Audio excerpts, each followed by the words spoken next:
Alright, what's going on everybody? Welcome. We're here on the Wrestling Connection Podcast official YouTube channel. Thank you very much for joining me. My name is Chris. I am one of your co-hosts on the Wrestling Connection and I'm here. You may know me from CM42 TV. That was like that guy from The Simpsons. I'm Troy McClure. You may know me from.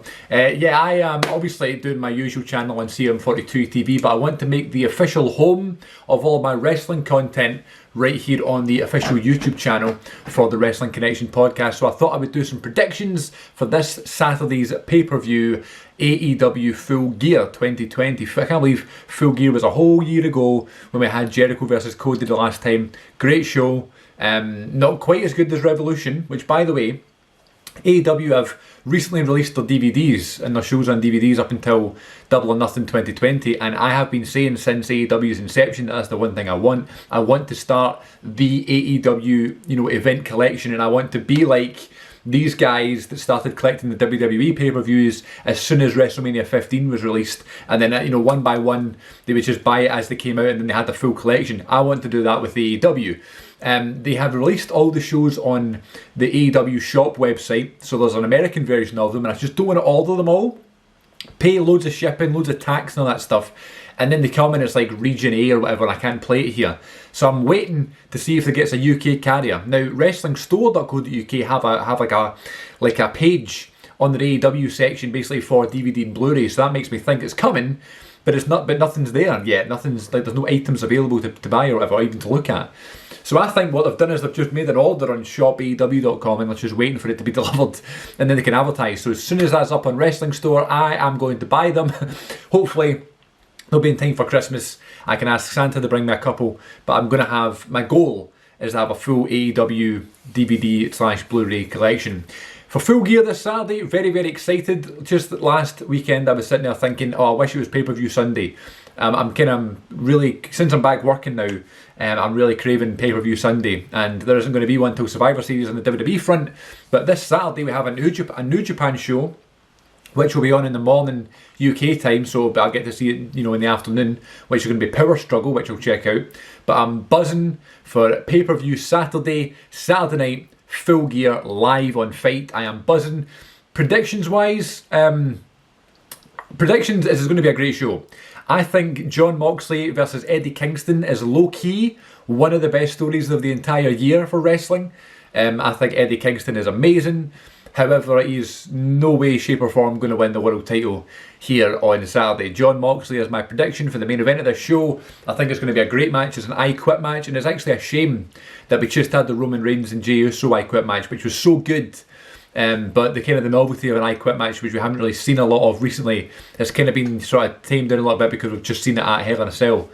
But it's going to be a great match. It's going to be a different type of I Quit match though. It's going to be more brutal, Moxley retains the title. TNT Championship, Cody Rhodes finally got his Rhodes name back. You know what, there's something actually I like about the name Cody, just being Cody, But Cody Rhodes versus Darby Allin. These two guys have the most unbelievable chemistry. Darby has this thing where he just brings the best out of his opponents. I don't know if it's because he's so small or smaller compared to his opponents, but like Jericho and Hager and Guevara and Cody Rhodes especially, and Ricky Starks. I had no idea who Ricky Starks was until AEW, and seeing his matches with Darby Allin, I loved how violent they got with each other, And I think this is going to be an amazing match. I loved Darby and Cody's first one at Fyter Fest last year. I loved their match on New Year's Day 2020 even more. They have so much chemistry, and this is going to be a belter. I think this is going to be their fourth or fifth match, so I predict that Cody will win and continue this incredible run, even though we had a little bit of a hiccup with Brody Lee. This is going to be an amazing run of the TNT Championship for Cody Rhodes.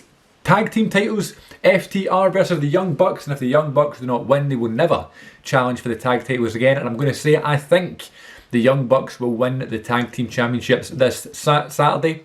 Not just because, if they don't win, they'll never challenge again sort of thing. I think that's a bit harsh. I know Cody's done that for the world title, but there's always ways round it. You can kind of work your way around it and you can kind of get to the bottom of it and you can kind of fit yourself in the storyline somehow. But I think the Young Bucks will win the tag team championships. That's my prediction there. The finals of the World Championship Eliminator Tournament are a really cool tournament. I've loved all the matches for it, and I love how the finals is Hangman Page and Kenny Omega. The beautiful story that they held off on, it was very obvious, because of the pandemic, and they thought, okay, we'll just hold off till we can get crowds back. And when it became a reality that that's not going to happen for a long time, I love the fact that they're going to do it here. The explosion of the tag team, and we're going to get a heel Omega. Obviously the plan was a heel Hangman. Hangman got super popular because of the character work he was doing, and because he's one of the best in the world, and Kenny Omega's Kenny Omega. This match is going to be unbelievable. I would love this to be match of the year. It's got some great ones, you know, in terms of competition for this year, but I think this is going to be amazing, and it's probably going to be match of the night. My prediction, Kenny Omega wins. Kenny Omega defeats John Moxley for the world title at a later date, and then when we have crowds back, Kenny Omega versus Hangman Page will be for the world championship. That's my prediction right there. Matt Hardy versus Sammy Guevara in the Elite Deletion. I love the fact this is on the show. I just hope they don't do a Britt Baker Big Swole situation where they put this match on first and just kind of kills the kind of flow of the show. This will be a lovely break because it's a very in-ring action heavy show. These pay-per-views are long, and it'll be a nice break from that, you know, aesthetic. This will be incredible. I know Matt Hardy is going to have so much up his sleeve. Guevara is amazing. Matt Hardy wins this one and gets redemption for being knocked out at All Out. Hikaru Shida defends against Nila Rhodes. Dare I say, Nila Rhodes wins the Women's Championship here. Be nice to kind of, you know, change things up a little bit. Shida's had it for a long time, even though I think Shida's amazing. I think Nila Rhodes will win the championship. I love the fact she's got Vicky Guerrero with her. Adds so much legitimacy to it. And I'm buzzing for this match. The AEW Women's Division, I'm not going to, you know, hide from it. Definitely needs some work. Not necessarily the athletes involved. Just the care factor, you know. I don't care. I care about every wrestler that I watch on TV. I don't care about the women's division in AEW. However, I love Shida, and I love with all my heart Britt Baker, who's not on the show, which is sad. But Serena Deeb's great, and Thunder Rosa's great and stuff. What I mean is I don't care. I'm not invested in the stories. I'm not as invested as maybe I should be, is what I'm trying to say. Jericho versus MJF. If MJF wins, he is in the inner circle. I don't know why MJF wants to be in the inner circle. Like, what's the motivation behind that? MJF has been very successful on his own and doesn't need, you know, Jericho as his spokesperson. However, Jericho clearly wants to work with MJF. He gets MJF on the show, and this is going to be a great match. MJF most likely wins, but as I say, he doesn't need to be in unless, you know, Jericho wins and then MJF blames Wardlow, and then we have an MJF versus a face Wardlow feud, which might be quite fun. So, and then we have Orange Cassidy versus John Silva. The only reason this is on the main show is because they have added an NWA World Women's Championship match to the pre-show, so they didn't want to cancel the booking. But Orange Cassidy wins this one with his eyes closed or his hands in his pockets. Didn't even mean that on purpose. And then the pre-show, Serena Deeb versus Allysin Kay. Formerly on Impact as Sienna, who I think is great, but Serena Deeb retains the NWA Championship on that match too. Going to be a great show this Saturday. Looking forward to Full Gear. Let me know your predictions in the comments, and please share this video with a friend if you enjoy the podcast. Please subscribe to the YouTube channel. I'm on CM42 TV on YouTube, and the home of my YouTube videos, home of my wrestling videos on YouTube, I should say, it's going to be right here on this channel. So please subscribe and spread the word. The Wrestling Connection Podcast official YouTube channel.